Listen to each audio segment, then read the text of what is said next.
Hello, I'm Sean Sands from Gamers with Jobs and the Gamers with Jobs conference call, and I am here. Oh boy, I am here. I am here in my happy place. I am here today playing Europa Universalis IV. In particular, the new Cossacks expansion, which just came out earlier this week. While that primarily focuses, well, not primarily, but has a lot of focus on horde nations over here, the Golden Horde, Kazan, Nogai, Orat, some of the ones over here in Far Eastern Asia. I am not actually playing a horde nation. There are lots of really great Let's Plays out there for that. I am instead playing the fractured country of Burgundy. And I'm going after one of the new achievements, the Burgundian Conquest, in which I have to control, obviously, be Burgundy. One, got it, check. That's like a quarter of the way there. I have to control the Low Countries, which is this sort of area, or the Low Country region, which is this area here in blue. And that's the easy part of it. And then there is the hard part, in which I have to make France and Austria my subjects. That will obviously be the tricky part, because France is big and powerful and hungry to eat up other lands, such as, for example, not all of mine. Usually, interesting. We'll talk about this in a second. They don't have immediate designs on my land, which is nice because it means... Oh, no, but they have rivaled me. So that's bad. And then, of course, there's Austria, who loves me, interestingly.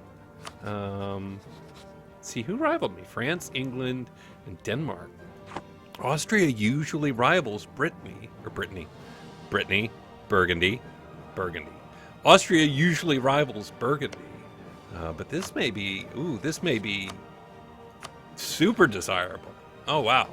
Yeah, I'm just going to go ahead and click that button. That is going to happen. They will probably rival me at some point, but having Austria on my side, even though eventually I have to subjugate them and vassalize them, it doesn't have to be now. For now, we can be best friends. And in fact, I want to let them know, and I'm already sort of clicking in here to some of the new features that exist in the Cossacks expansion. I'll talk a little bit more about them, that we're besties. Austria and Burgundy sitting in a tree,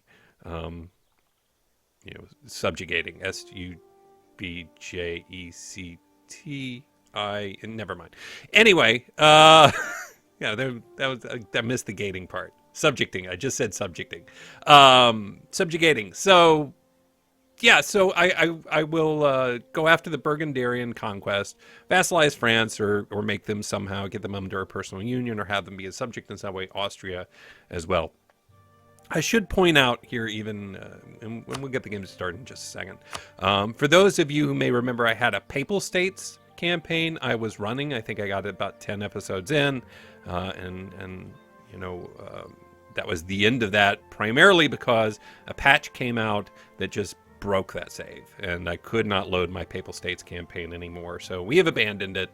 Well, we haven't. You may still, be wanting it, but I have abandoned it. So sorry about that. Hopefully we can make a little more progress in this. So in this first episode, probably not a ton going to happen. I want to cover in this early episode, cover some of the changes to the game in the Cossacks expansion, cover my strategy just in general to at least get started, because Burgundy finds itself in a tough situation, even with Austria as my partner. While that certainly makes complications from France a little easier to deal with, there's kind of three big problems with Burgundy.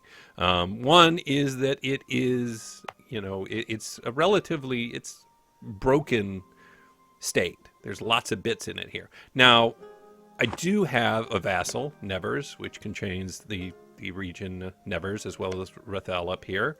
And I also have three personal unions with Holland, Brabant, and Flanders. which is good on the side that they provide their own troops, and more than I would honestly have if I just owned this territory. So they contribute another, let's see, 6, 5, 5, 16, 20K right now, meaning I have roughly 34,000 men that will support me in any war, which, is right up there with Austria's, number 2. Of course, I don't control them directly, and vassals can be, mindful or just difficult. I don't know. Vassals do dumb things sometimes, is what I'm trying to say. But I'm going to set them so that they're always supportive, hopefully, of me in my battles. They are all, happy and not, they don't have a high amount of liberty desire, so I don't have to worry about them breaking away for that. What I do have to worry about is that my prestige is low. It's only 4.96 out of 200, minus 100 to plus 100, which is problematic because if my ruler, who is, a strong 555 ruler, but is 48 years old, if he dies and my prestige is below 0, these guys break away. They're just gone. And that's something we desperately want to avoid. So one of the early priorities, actually, even more than taking land, and we'll get to taking land in a second, is just getting the prestige to a little bit more comfortable place. Immediate plans, though, so we've got Austria on our side. We'll make nice with them. We do currently start the game with an alliance with Brittany, who is much smaller and not as useful. And so while nice, we are not going to continue to be besties with Brittany. We're going to be besties with Austria for now. Conquer Liège. I don't want to conquer Liège. I want to conquer Boy. So I'm going to run a few days here, make sure Austria jumps in, which is good. We will immediately start improving our relationship with them. I know I still need to set rivals and stuff like that. Okay, we'll set that up in a second. So my short-term plan here is the problem. Okay, so back to the problem. Paris. France is huge and deadly. And just careening into them, particularly while they're at peacetime and at full strength, just not really an option. As much as I'd love to get all to Champagne and Vermandois and Lyonnais down here, that's probably not going to happen immediately. Our most obvious targets of attack early in the game, well, first of all, is Provence. Provence has a number of troubles. Provence is, it's a 5 province nation. It's relatively rich. It's got some okay manpower and army it can field, but it's desperately fractured.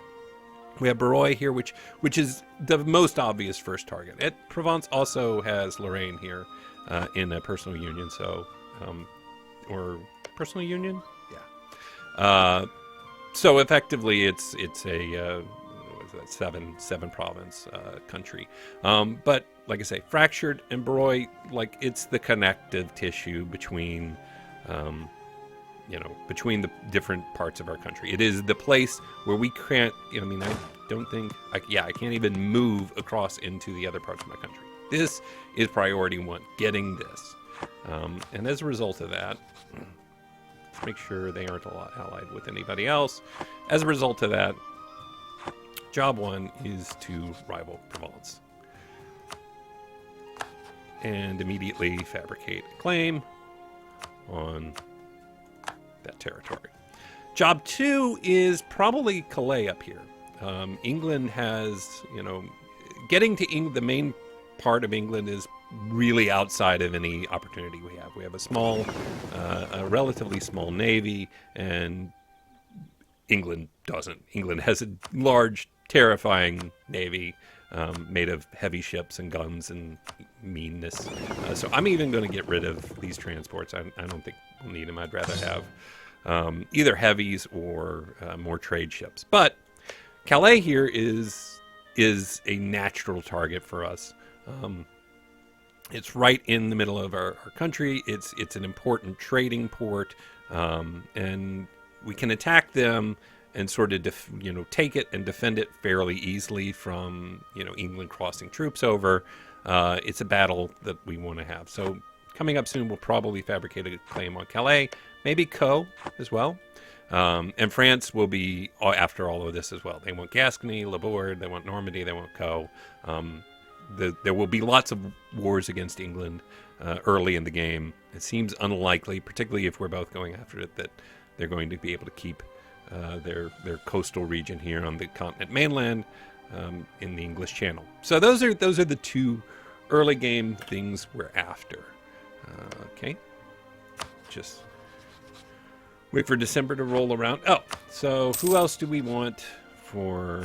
So England probably makes sense. France has rivaled us, so maybe go ahead and put them in.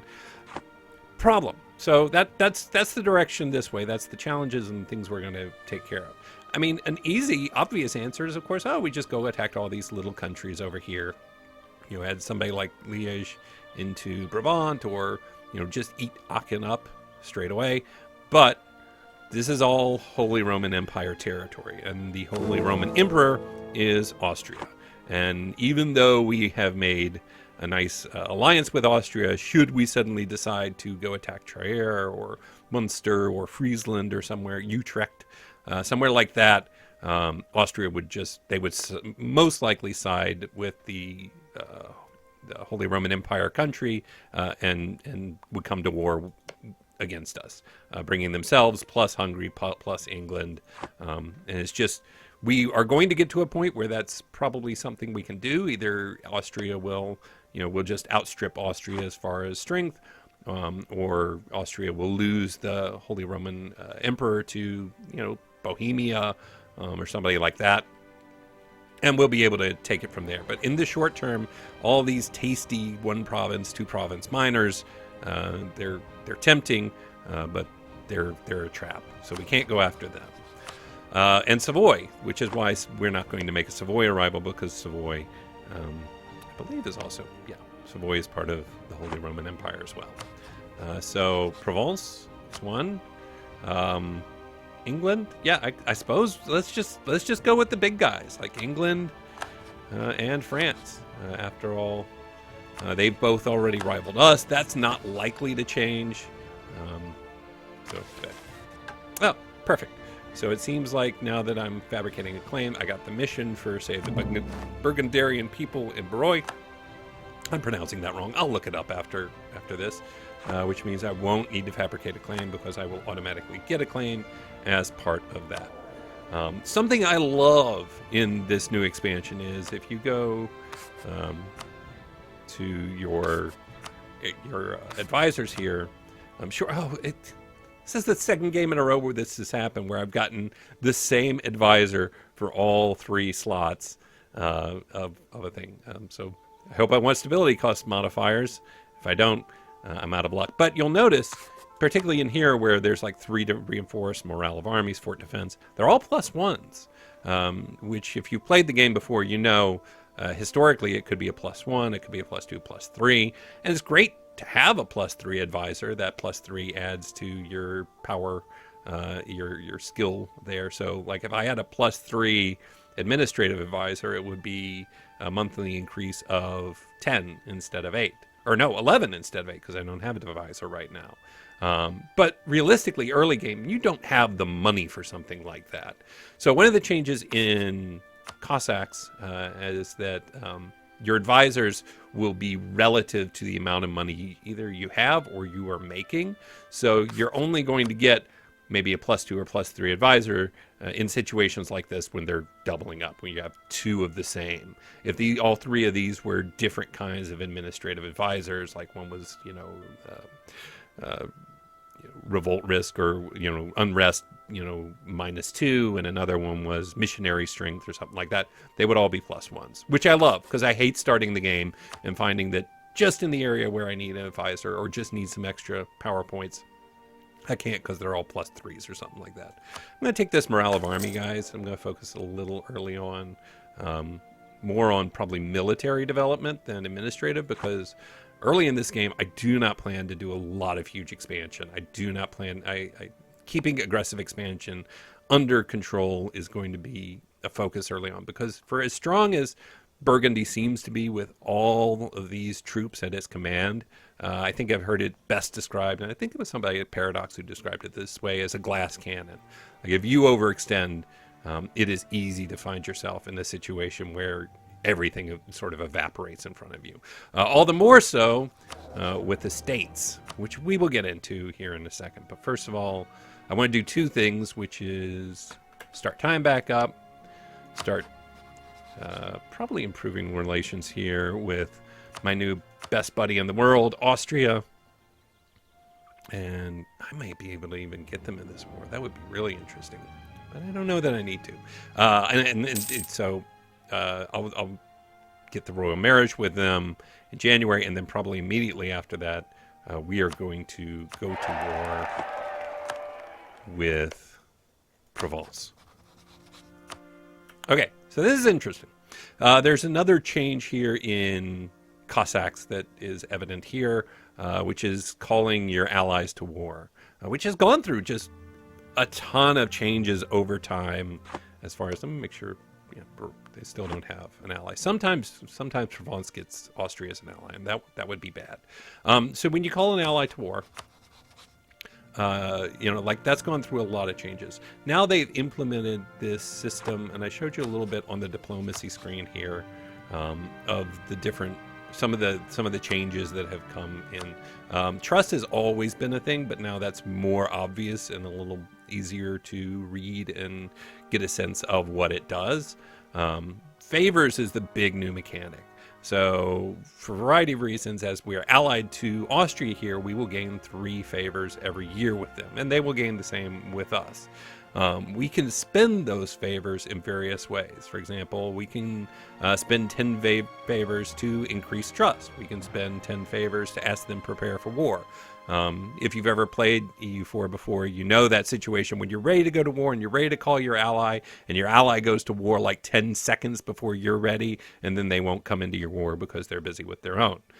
You can now spend favors to tell them, well, hold your horses, I'm about to go in a big war, and I need you to be chill for a second. Can you be chill for a second?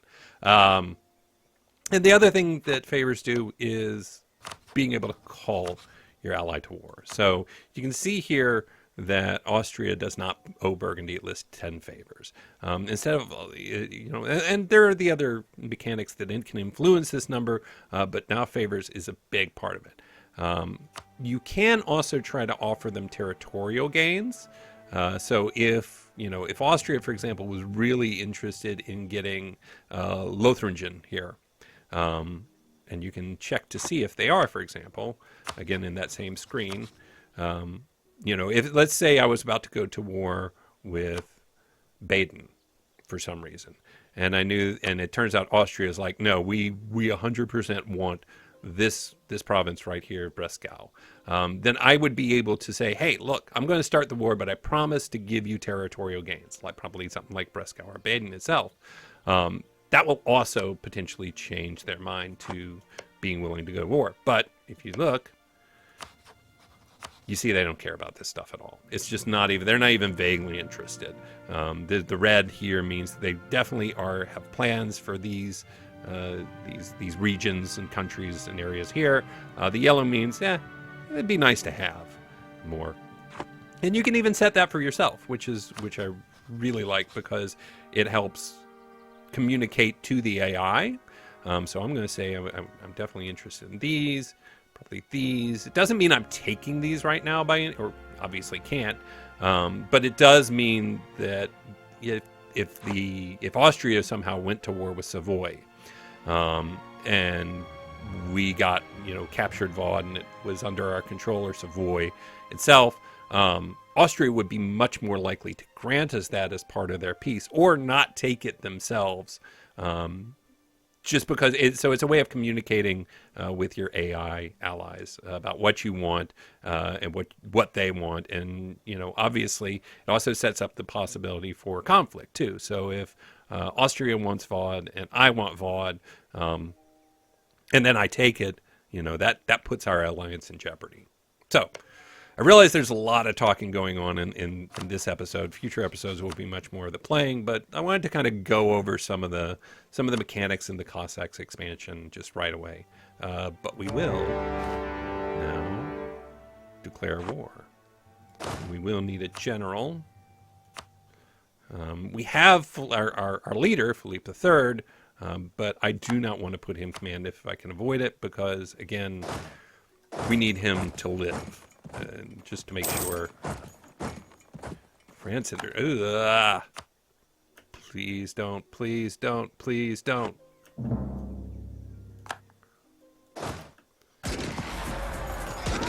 All right, that's really super scary. So France has allied with Provence, which means they could potentially be called into this war that we have started against Provence. Now, they will have access. That does give Provence access through their land.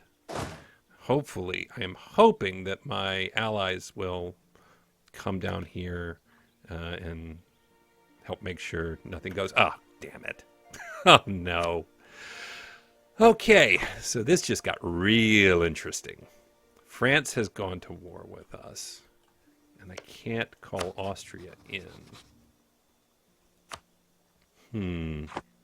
Okay, we have one job here, which is to get the war goal as quickly as possible. And get in and out of this war as quickly as possible before France can put on a show of force, essentially. If somebody can go kill these guys, you know, hey Holland, can you go kill these guys here? All right, France has got a huge amount of troops. This is going to be real interesting. So I'm not going to do a lot of talking right now about what's going on, because there's just going to need to be... Where's he going? Auvergne. Yeah, we're going to have to make something happen here. Okay. So France has obviously got control of my territory. Don't understand why my allies won't come down and do something. This is often the frustrating part. We're sort of at a standstill here to some degree. But there's not much we can do to get out of this situation, except I think we need to... We're going to need our other general here, our siege general. Oh, I can't move because I'm under the zone of control of... So the zone of control here of Barrois maybe prevents them from coming down and helping relieve the sieges that are going on. Which means I probably won't be able to help if they suddenly attack. How far do... Yeah, we'll need a lot more favors from them to make this happen.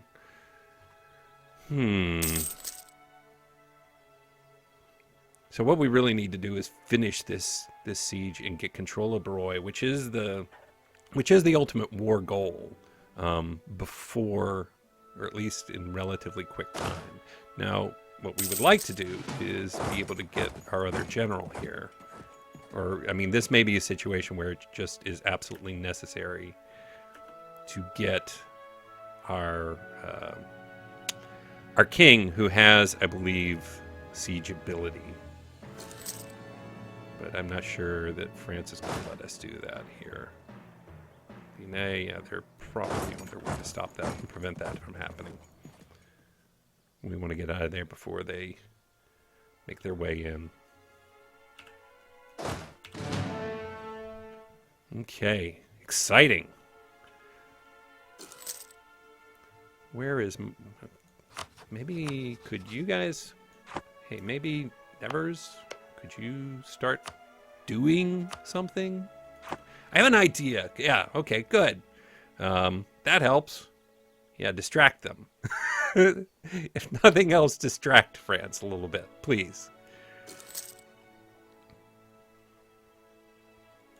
The number of units is relatively even. I think I want to try and recruit some more units if I can. And bring them into the fold a bit. Okay, can you... Nevers, can you attack? Do I want them to attack? Maybe I do. Can you go there? Or even there. Okay, interesting. Now France is going to find itself in a tricky position of having to choose. Okay, that's lost. Gain mercantilism. Yeah, mercantilism is almost always good.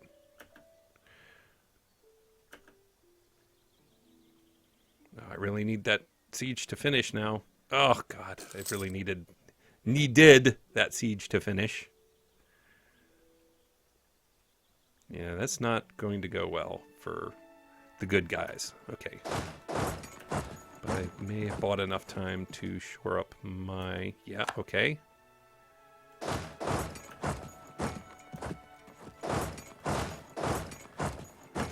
Ugh. I think we're going to have to bring in Philippe.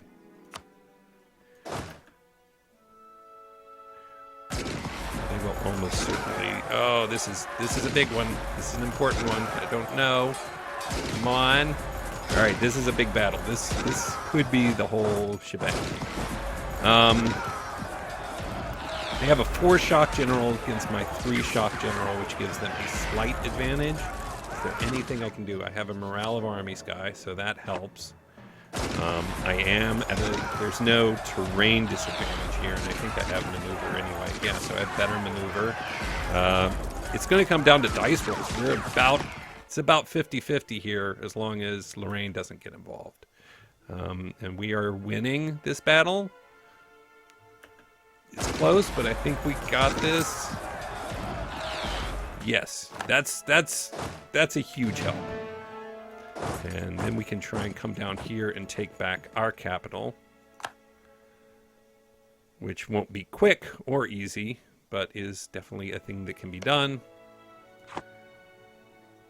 And we are going to have to get that manpower back quick. Oh, but quick.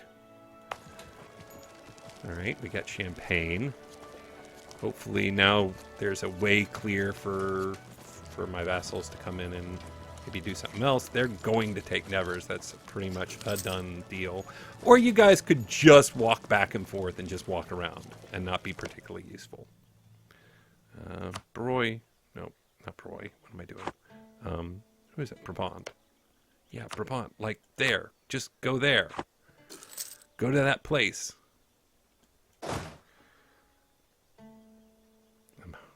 I would like this to go faster. I think if we can get our capital back and hold Baroy, we'll still get out of this in relatively one piece.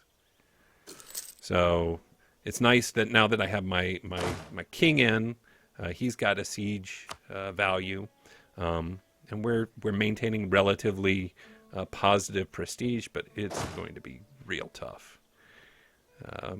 We're slowly getting back our manpower. We're out of money. That's just going to be, them's the breaks. We're going to lose a ton of money right now. Maybe, I don't know if a white peace is going to happen anytime soon. Let's see. Do I want to... Tough call.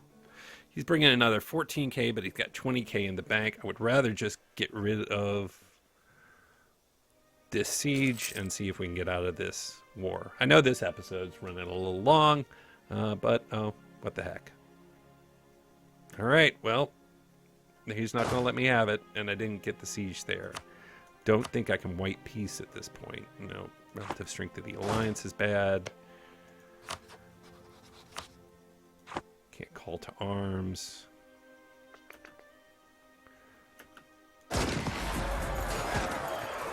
Oh, it's a brutal battle.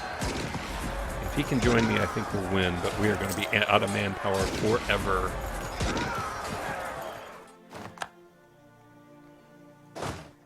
He's still bringing in another 20k. But we're going to win another one. Oh my god. This is going to hurt for a long time, but I think we'll at least, we're not even going to be able to preserve the siege for now. Somebody, you guys, you can't just go away. I need you back. Got to get this siege done. Let's see, seat of a new cardinal or gain a spy master. I have no money to give right now, even for a cardinal. But he is on Paris, which will make him more the prime target than me. I need 9,000 men to be able to get the siege restarted, which I should have. Oh, my war exhaustion. Yeah, my war exhaustion is high. I think that's fair to say. So we're back over 9,000 men. Our manpower is obliterated. If we can just close out this siege, I think we can get back to stabilizing. So that's all. That's my whole day right now. My whole life is about this. All right, I think we're going to have to stop for now.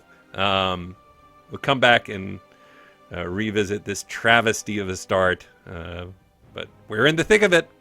Anyway, till next time. My name is Sean Sands from Gamers with Jobs and the Gamers with Jobs conference call. If you have 6,969 men to spare, I'm interested in your offers for help. Until then, see you next time.